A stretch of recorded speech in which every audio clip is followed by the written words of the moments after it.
આ જીવન શું છે એની શોધ હજુ પણ ચાલુ છે. ક્યાંથી આપણે આવ્યા અને મૃત્યુ બાદ ક્યાં જવાના, હજુ આ રહસ્ય અકબંધ છે. આવડા મોટા બ્રહ્માંડમાં પૃથ્વીનું અસ્તિત્વ નહિવત બરાબર છે. પૃથ્વીનો, સૂર્યનો કે પછી ચંદ્રનો સ્થાપના દિવસ મનાવવો એ હજુ આપણા ગજા બહારની વાત છે. આપણો જન્મ કેમ થયો, એનો સાચો ઉદ્દેશ શું છે, આપણે કેટલું જીવવાનું એ પણ અનિશ્ચિત છે.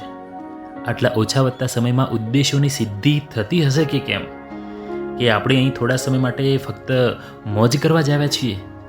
મતલબ જીવનનું અંતિમ સત્ય હજુ કોઈ જાણી શક્યું નથી. હજુ આ જીવન રહસ્યથી ભરપૂર છે.